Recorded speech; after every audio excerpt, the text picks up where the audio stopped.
Nella scorsa puntata abbiamo parlato a livello generale di che cosa si intende per prevenzione. Stavolta, per quanto attiene alla sua disciplina, alla sua branca medica, ci può spiegare di più nello specifico che cosa vuol dire?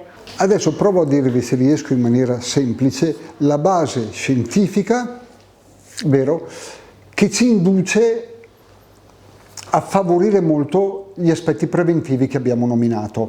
La base è veramente molto scientifica ed è la nostra vera attività, per cui abbiamo questo progetto regionale, per cui abbiamo questa ricerca con questi 4 ospedali che dura da una vita, come di già sapete. E vi dico 2 cose basilari. Uno, intanto vi dico che siamo appena tornati dalla Cardiologia Nazionale la settimana scorsa, dove abbiamo presentato alcuni risultati dei nostri lavori, è vero, e questi risultati riguardano gli aspetti psicologici della malattia cardiovascolare che nomineremo, o in questa occasione o in una prossima occasione. C'è uno stretto legame fra aspetti psicologici e malattia cardiovascolare. Abbiamo presentato altri dati sulla questione delle neoplasie, dei tumori che insorgono nel malato di cuore, che è un capitolo fondamentale della nostra ricerca, e su questo vi dico una parola, ok? Su cui prendo l'occasione del congresso per dire quello che noi stiamo facendo oramai da 2, 3, 4 anni. Tutta la partenza di questo è stata che dal punto di vista clinico noi seguivamo i pazienti per le complicanze cardiovascolari, poi ci siamo accorti in maniera empirica, è vero, con l'esperienza, col seguire i pazienti, che vi era una forte presenza di neoplasie. Noi notavamo tanti casi di tumore di neoplasia ed è un problema molto serio, non occorre spiegarlo ovviamente.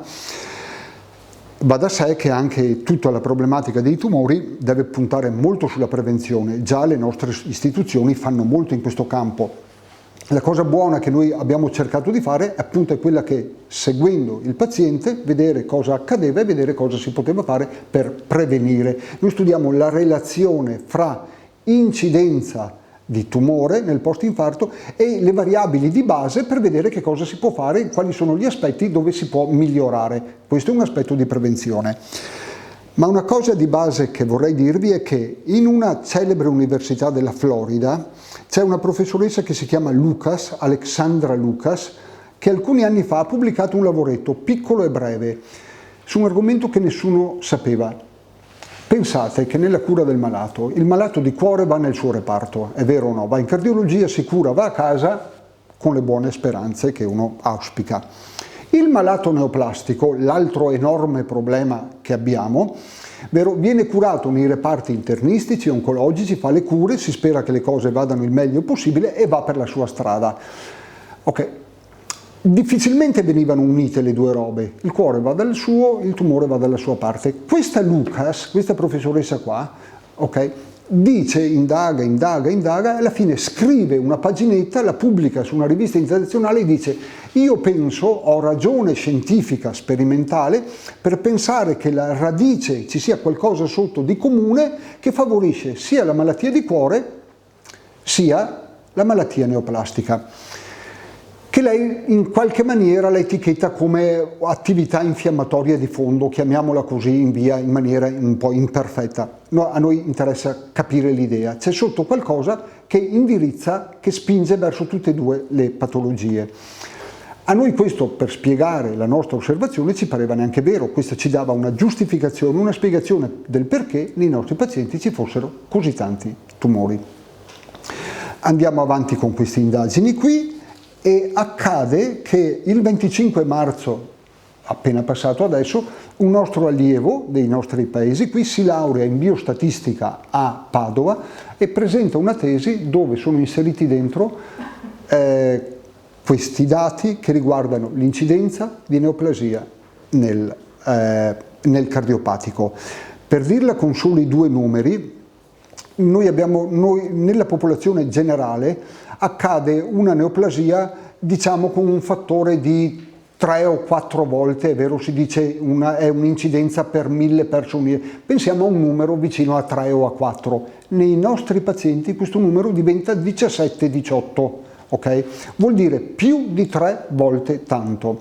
Noi abbiamo paragonato la nostra casistica con casistiche del Veneto, casistiche italiane, casistiche internazionali.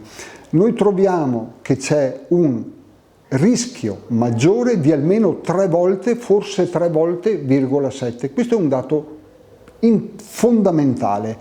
Noi l'abbiamo notato non per bravura o per genialità della mente, solo perché abbiamo seguito i pazienti. Okay?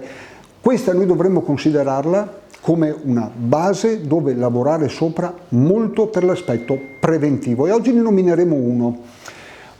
Vorrei dirvi un'altra piccola roba. Contate che queste malattie, come altre, ma queste forse in particolare, sia la malattia di cuore sia la malattia neoplastica, sapete che tutte e due queste malattie sono a causa sconosciuta, vero?